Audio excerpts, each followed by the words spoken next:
ইশরাকের শপথ নিয়ে গড়িমসি, মেয়রের দায়িত্ব বুঝিয়ে দেওয়ার দাবিতে নগর ভবনে তালা দিয়ে আজও বিক্ষোভ, স্থানীয় সরকার উপদেষ্টার পদত্যাগ দাবি। জেলে পাঠানোর একদিন পরই জুলাই হত্যা চেষ্টার মামলায় জামিন পেলেন চিত্রনায়িকা নুসরাত ফারিয়া। কাশিমপুর কারাগার মুক্তি পেতে পারেন আজই।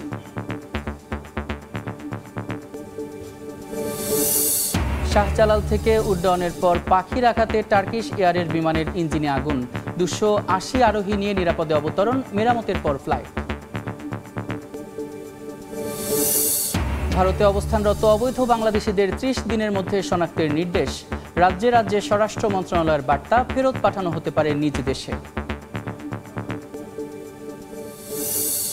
এবং দেশে উচ্চগতির ইন্টারনেট সেবা দিতে স্টারলিংকের যাত্রা শুরু, 300 Mbps আনলিমিটেড ডেটা পাবেন গ্রাহকরা, মাসে খরচ 4 থেকে 6 হাজার টাকা।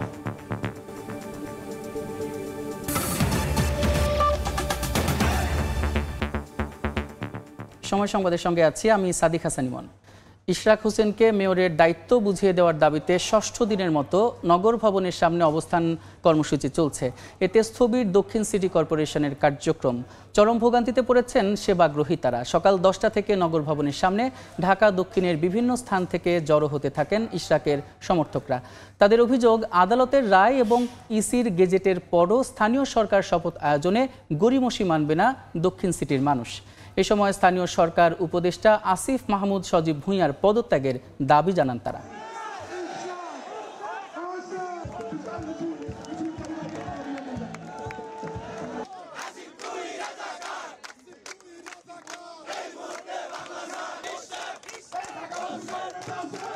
পর্যন্ত আমরা এই নগর ভবন রাজপথ আমরা ছাড়বো না। ইশরাকের বেলায় এসে তার শপথ পড়ানোটা বন্ধ করে তার বিরুদ্ধে একটি ষড়যন্ত্র আমরা লক্ষ্য করছি। আমরা ঢাকাবাসী এক হয়েছি, ঢাকার রাজপথে নেমে এসেছি। কোন প্রকার বৈষম্য এদেশে আর হতে দেওয়া যাবে না। যতদিনে আমাদের দাবি না মানা হয় ততদিন আমরা আন্দোলন চালিয়ে যাব। এই মুহূর্তে নগর ভবনে আছেন রিপোর্টার আয়েশা সিদ্দিক সামিয়া, সরাসরি যাচ্ছে তার কাছে। সামিয়া, সকাল থেকে এই অবস্থান কর্মসূচি চলছে। কর্মসূচি অনুযায়ী কিন্তু এখনো তারা এই নগর ভবনের সামনে অবস্থান করছে। যেমনটি দেখাচ্ছি, আসলে গত দিনও কিন্তু আমরা দেখেছি এখানে একটি কনসার্টের আয়োজন করেছে আয়োজকরা। আমরা দেখেছি যে সমর্থক আছে তাদের মনোবল বৃদ্ধির জন্য এবং তাদেরকে উদ্দীপ্ত রাখার জন্য কিন্তু আসলে আজকের এই কনসার্ট আয়োজন। শিল্পীরা কিন্তু একে একে উঠছেন স্টেজে এবং তারা কিন্তু আসলে সঙ্গীত পরিবেশনা করছেন।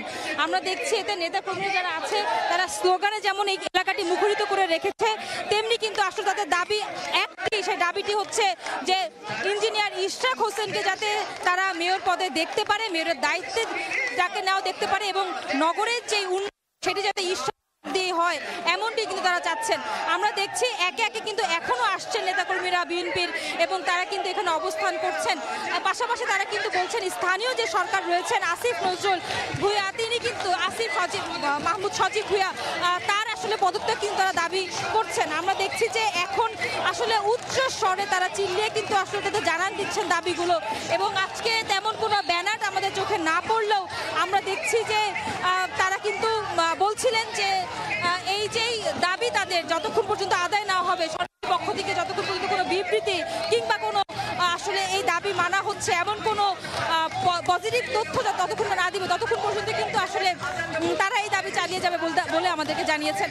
তো আমরা জানাচ্ছিলাম আসলে নগর ভবনের সামনে যেই জনবহুল অবস্থা সেটিরই সর্বশেষ তথ্যাবলী আসলে দেখাচ্ছি যে এই এলাকাটিতে কিন্তু মানুষের যে ঢল সেটি কিন্তু আগের থেকে বেড়েছে।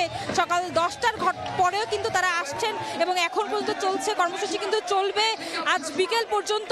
আমরা জানবো যে আসলে তাদের দাবি আজ শেষ সময়ে এসে আসলে কতটুকু দাবি আদায় হচ্ছে।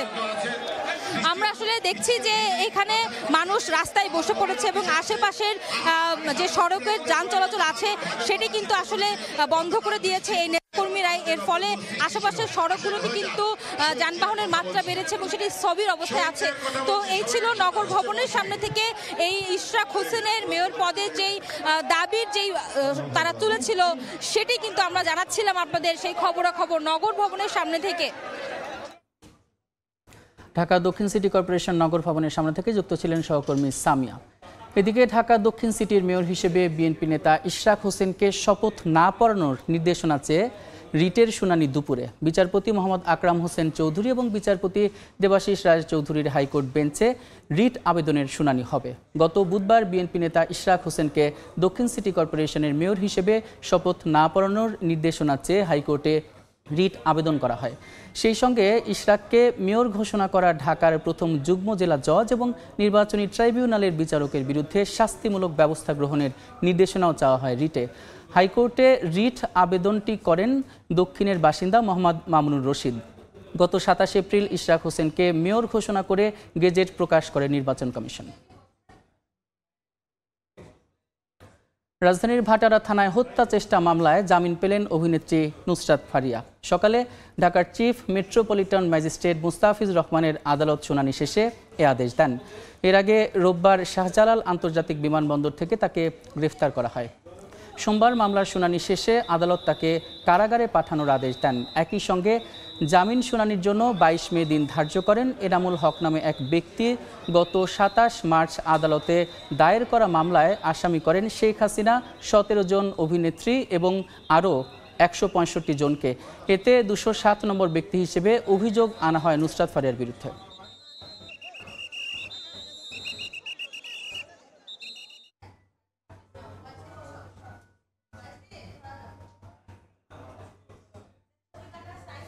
এবার নারী নির্যাতন মামলায় গ্রেফতার হলেন আলোচিত সঙ্গীত শিল্পী মাইনুল আহসান নোবেল।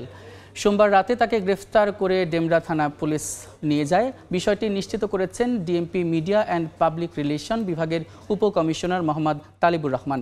সোমবার মধ্যরাতে ডেমরার নিজ বাসা থেকে এই সঙ্গীত তারকাকে গ্রেফতার করা হয়। দুপুরে তাকে আদালতে প্রেরণ করা হবে বলেও জানিয়েছে পুলিশ। এর আগে 2023 সালে কনসার্টের অগ্রিম টাকা নিয়ে প্রতারণার মামলায় গ্রেফতার হয়েছিলেন নোবেল। 2018 সালে ভারতীয় টিভি চ্যানেলে গানের প্রতিযোগিতায় অংশ নিয়ে আলোচনায় আসেন এই তারকা। এরপর থেকে বিতর্কিত কর্মকাণ্ডে বিভিন্ন সময়ে সংবাদের শিরোনাম হয়েছেন নোবেল।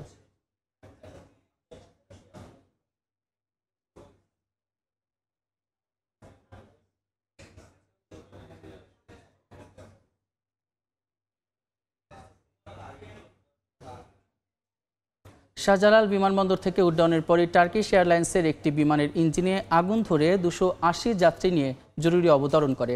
বিষয়টি নিশ্চিত করে শাহজালাল আন্তর্জাতিক বিমানবন্দরের নির্বাহী পরিচালক রাগিব সামাদ জানান, তুরস্কের ইস্তাম্বুলের উদ্দেশ্যে টার্কিশ এয়ারলাইন্সের TK713 ফ্লাইটটি সকাল 7:09 অবতরণ করে। উড্ডয়নের পরপরই বিমানের ইঞ্জিনে পাখির ধাক্কা লাগলে আগুন ধরে এবং ধোঁয়ার সৃষ্টি হয়। পরে বিমানের পাইলট দক্ষতার সঙ্গে সকাল 8:01 শাহজালাল আন্তর্জাতিক বিমানবন্দরেই নিরাপদে জরুরি অবতরণ করেন। বর্তমানে যাত্রীদের হোটেলে স্থানান্তর করা হয়েছে এবং বিকল্প ফ্লাইটের মাধ্যমে তাদের গন্তব্যে পৌঁছানোর ব্যবস্থা নেওয়া হয়েছে।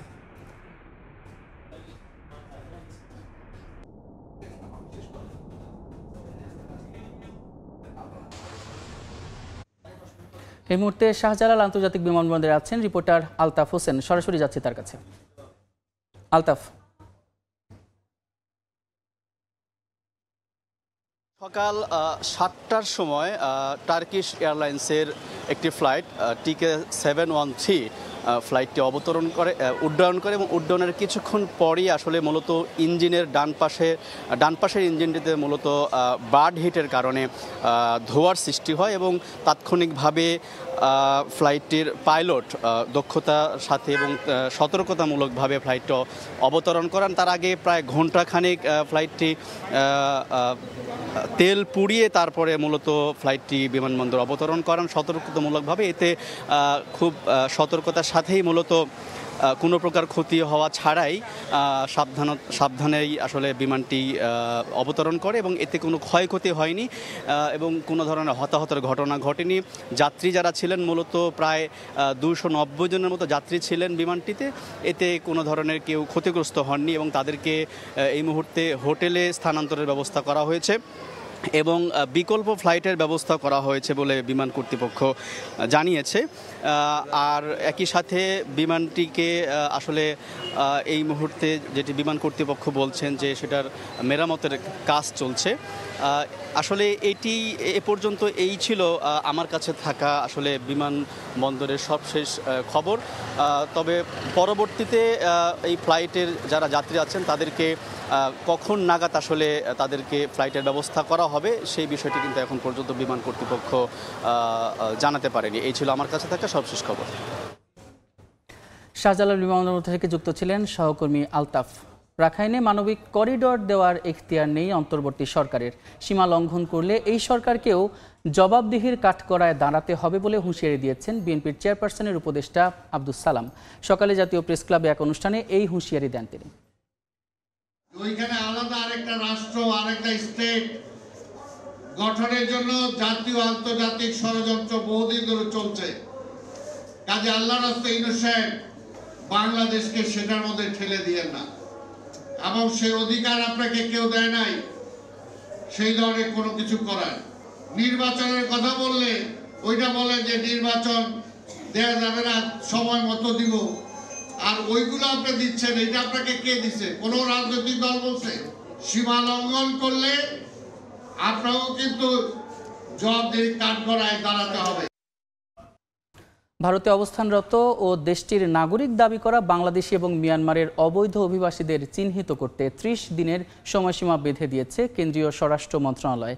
এক নির্দেশনায় রাজ্যগুলোকে অভিবাসীদের শনাক্ত এবং তাদের বিরুদ্ধে প্রয়োজনীয় ব্যবস্থা নিতে বলা হয়েছে। ভারতীয় গণমাধ্যমগুলো বলছে, সন্দেহভাজন অভিবাসীদের কাগজপত্র ঠিক না থাকলে তাদের নিজ দেশে ফেরত পাঠানো হতে পারে। ভারতে অবৈধভাবে অবস্থান করা অভিবাসীদের ধরতে সম্প্রতি বিশেষ অভিযান শুরু করে দেশটির পুলিশ। বাড়ি বাড়ি গিয়ে যাচাই করা হয় কাগজপত্র, কাউকে সন্দেহজনক মনে হলেই করা হয় আটক। দেশটিতে অবস্থান করা বাংলাদেশ ও মিয়ানমারের অবৈধ অভিবাসীদের শনাক্তে আরো কঠোর হওয়ার নির্দেশ দিয়েছে ভারতের কেন্দ্রীয় স্বরাষ্ট্র মন্ত্রণালয়। এক নির্দেশনায় রাজ্যগুলোকে আগামী 30 দিনের মধ্যে অভিবাসীদের পরিচয়পত্র যাচাই করতে বলা হয়েছে। একই সঙ্গে ক্ষমতা প্রয়োগের নির্দেশনাও জারি করা হয়েছে। এক প্রতিবেদনে ভারতীয় গণমাধ্যম দ্য ইন্ডিয়ান এক্সপ্রেস জানায়, ভারতের নাগরিক দাবি করা অভিবাসী যাদের নথিপত্র ঠিক নেই তাদেরকে নিজ দেশে ফেরত পাঠানো হতে পারে। নির্বাচনের অপেক্ষায় থাকাদের রাখার জন্য রাজ্যগুলোতে পর্যাপ্ত আটক কেন্দ্র স্থাপন করতে বলেছে স্বরাষ্ট্র মন্ত্রণালয়। এর আগে গেল ফেব্রুয়ারিতে ভারতের স্বরাষ্ট্রমন্ত্রী অমিত শাহ অবৈধ অভিবাসীদের বিরুদ্ধে কঠোর হওয়ার বার্তা দেন। একই সঙ্গে যারা বাংলাদেশি ও মিয়ানমারের রোহিঙ্গাদের ভারতে প্রবেশের সুযোগ করে দেয় তাদের বিরুদ্ধে ব্যবস্থা নেওয়া উচিত বলে মন্তব্য করেন তিনি।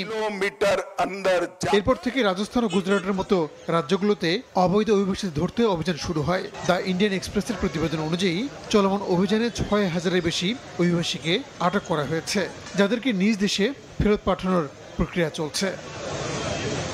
রাহানুল রানা, সময় সংবাদ। বৈষম্যের অভিযোগ তুলে বিশদ অঞ্চল পরিকল্পনার ড্যাব বাতিল করে ইরামত নির্মাণ বিধিমালা পুনর্বহালের দাবিতে রাজউক ভবনের সামনে ঘেরাও কর্মসূচি পালন করছে Dhaka city land owners association. সকাল 9টা থেকেই মতিঝিলে ভবনটির সামনে অবস্থান নেন রাজধানীর বিভিন্ন এলাকার ভূমি মালিকরা। তাদের দাবি, বিগত সরকারের প্রণীত ড্যাব বৈষম্যমূলক। 2022 থেকে 2035 সালের জন্য তড়িঘড়ি করে দেশের স্বার্থবিরোধী বেআইনি ড্যাব প্রকাশ করার ফলে তারা বাড়ি নির্মাণের অধিকার হারিয়েছেন। এতে বৈষম্যের শিকার হচ্ছেন বলে জানান স্থানীয়রা। অবস্থানকারীরা দ্রুত সময়ের মধ্যে দাবি না মানলে সকল ভূমি মালিকদের নিয়ে আরও কঠোর কর্মসূচির হুঁশিয়ারি দেওয়া হয়েছে। আমার জমিতে 5 কাঠায় আমি 5 তলা পাচ্ছি, অথচ আমার পাশের জমির মালিক 5 কাঠা, তাকে 10 তলা দেওয়া হচ্ছে। ডিটেল এরিয়া প্ল্যানের নামে 6টা এরিয়াকে তারা ফারের আওতামুক্ত করেছে। সবগুলো ডিএইচএস, ধানমন্ডি, গুলশান, বনানী, বাড়িধারা। যাদের পয়সা আছে আপনি তাদেরকে হাইট দিচ্ছেন, ফার দিচ্ছেন। যাদের পয়সা নাই তাদের অপরাধটা কোথায়? আমরাও তো প্রতি বছর ট্যাক্স দিচ্ছি। কোটি কোটি টাকার লুটপাট করার জন্য তাদের সেই 2022-35 ড্যাবটা করা হয়েছিল। এইটার সম্পূর্ণ বিলুপ্তি আমরা চাচ্ছি।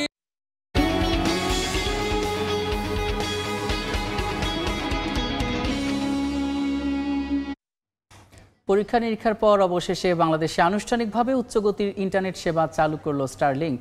এক্সে দেওয়া এক পোস্টে বাণিজ্যিক কার্যক্রম চালুর বিষয়টি নিশ্চিত করেছে ইলন মাস্কের প্রতিষ্ঠানটি। প্রধান উপদেষ্টার বিশেষ সহকারী জানান, প্রাথমিকভাবে বাংলাদেশি গ্রাহকদের জন্য 2টি প্যাকেজ অফার করেছে স্যাটেলাইট ভিত্তিক ইন্টারনেট সেবাদাতা প্রতিষ্ঠান স্টারলিংক।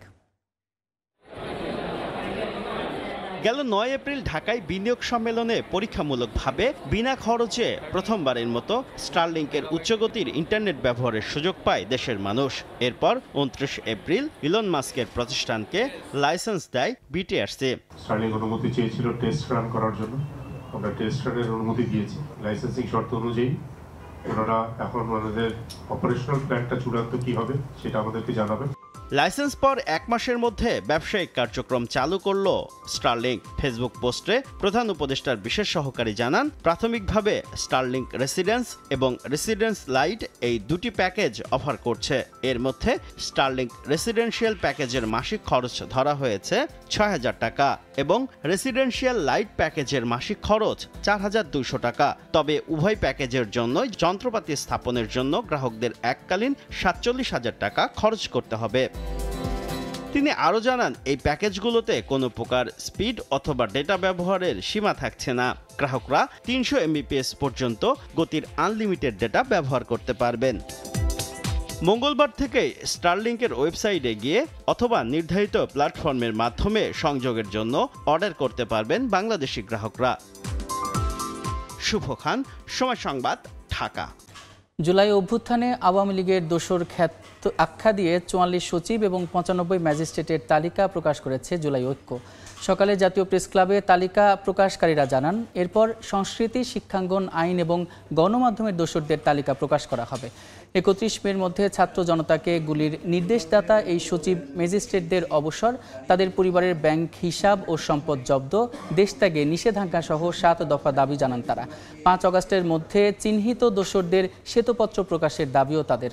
বলেন, ৩১ মের মধ্যে সেনানিবাসে আশ্রয় নেওয়া ৬২৬ জনের তালিকা এবং তাদের অবস্থান প্রকাশ করা হবে। দাবি না মানলে মার্চ টু সচিবালয়ে কঠোর কর্মসূচির হুঁশিয়ারি জুলাই ঐক্যের। যে সমস্ত ব্যক্তির বিরুদ্ধে, যে সমস্ত সচিবের বিরুদ্ধে, ঊর্ধ্বতম কর্মকর্তার বিরুদ্ধে যারা স্টিল নাও এখনো কাজ করছেন, তাদের তালিকা আমরা প্রকাশ করছি।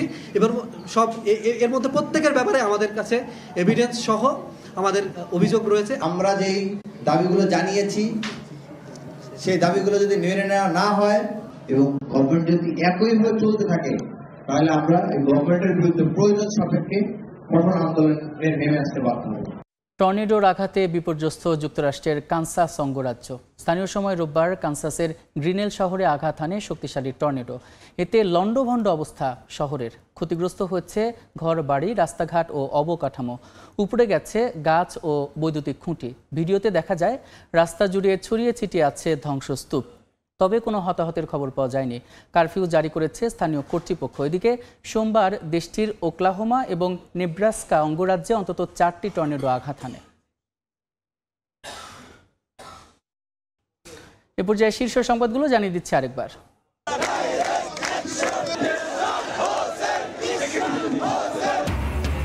ইশরাকের শপথ নিয়ে গড়িমসি, মেয়রের দায়িত্ব বুঝিয়ে দেওয়ার দাবিতে নগর ভবনের তালা দিয়ে আজও বিক্ষোভ। স্থানীয় সরকার উপদেষ্টার পদত্যাগ দাবি। জেলে পাঠানোর একদিন পরই জুলাই হত্যা চেষ্টার মামলায় জামিন পেলেন চিত্রনায়িকা নুসরাত ফারিয়া। কাশিমপুর কারাগারের থেকে মুক্তি পেতে পারেন আজই। এবং শাহজালাল থেকে উড্ডয়নের পর পাখির আঘাতে টার্কিশ এয়ারের বিমানের ইঞ্জিনে আগুন। 280 আরোহী নিয়ে নিরাপদে অবতরণ, মেরামতের পর ফ্লাইট।